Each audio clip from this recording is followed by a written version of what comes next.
This is a Wall Street Journal news article from December 3rd of 1999 by Sally Beatty. Kids are glued to a violent Japanese cartoon show. Dragon Ball Z is bringing impalement and strangulation to the after-school crowd. As many a young child already knows, Dragon Ball Z, a violent animated series imported from Japan, is a huge cartoon hit.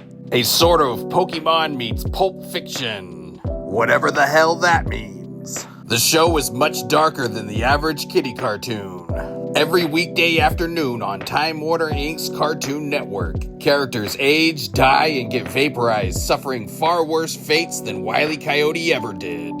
Brutality is a staple. In one recent episode, beads of sweat form on the brow of a character named Vegeta as he is nearly strangled to death by an evil foe named Frieza.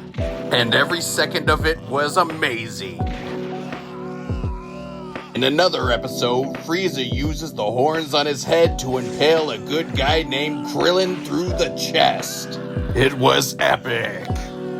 Mesmerized, kids are turning to the Cartoon Network in record numbers. Dragon Ball Z attracted an audience of 1.7 million households on September 30th, the largest number in the network's history. The show's ratings among 6 to 11-year-olds, the demographic group most coveted by children's advertisers, leapt 95% in the fourth quarter through November 30th from a year earlier. Nearly 1 million kids in that age group tuned in to watch the show October 1st, another record for the network.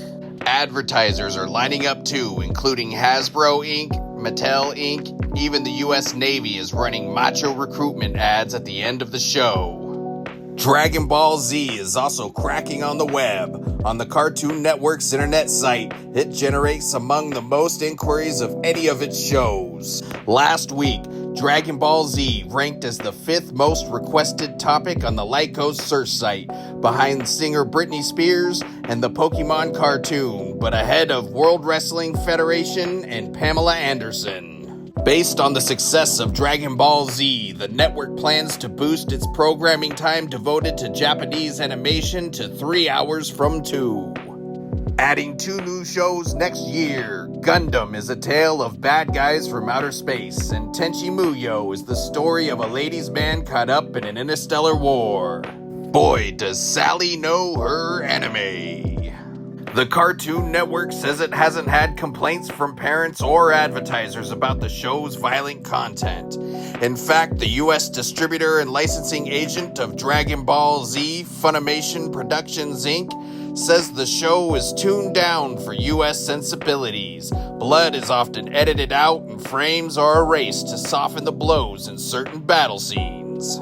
The Cartoon Network also runs anger management spots that appear during Dragon Ball Z and other shows. There's nothing wrong with being angry, counsels a bubble-headed host in a spacesuit. It's all how you deal with it. Anger can be a motivational tool. The network says there is no connection between the spot and the show's content. Betty Cohen, president for the Cartoon Network, says Dragon Ball Z is no worse than other popular Japanese programs like the Power Rangers or Digimon, a show about mechanized monsters currently airing on News Corp's Fox Kids. People are attracted to action and people in battles with certain forces and unusual characters, but it's not about real-life human stuff, says Miss Cohen. Young boys tune into Dragon Ball Z for some of the same reasons people go to sports events. She adds, they want to see conflict. Network executives note that Dragon Ball Z is rated Y7-FV.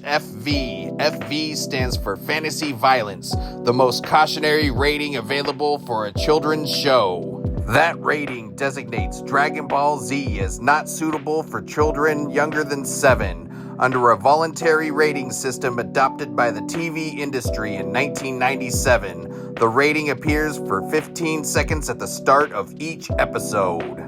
Dragon Ball Z picks up where 2 hot trends in animation leave off.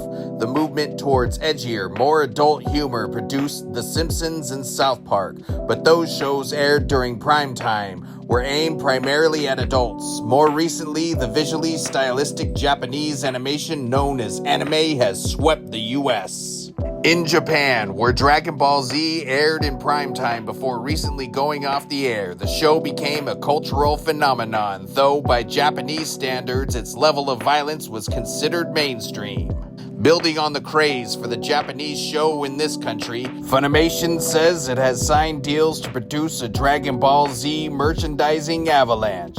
Action figures, calculators, pajamas, trading cards, and watches. Dragon Ball Z products have generated more than $3 billion in worldwide sales since the show was launched in Japan in 1986. In the US, Dragon Ball Z had plenty of naysayers when it made its debut in syndication in 1995. For 3 years, the show had no regular home, airing on various local TV stations at odd hours, sometimes as early as 5:30 a.m. Gen Fukunaga, president of Funimation, recalls children's programming and licensing executives telling him that kids in the US wouldn't have the attention span to sit through a serial cartoon, one in which complex plot lines unfold over 80 or more episodes. Others questioned whether American boys would be able to follow the intricate stories whose main characters regularly age from birth to death and often merge with other featured players to create entirely new characters. Goku, the show's main hero, starts out as a young orphan and eventually dies. The show spends a lot of time in relationship development, says Mr. Fukunaga, explaining the popularity of Dragon Ball Z. It tries to tackle a little bit more difficult subjects than the typical children's show.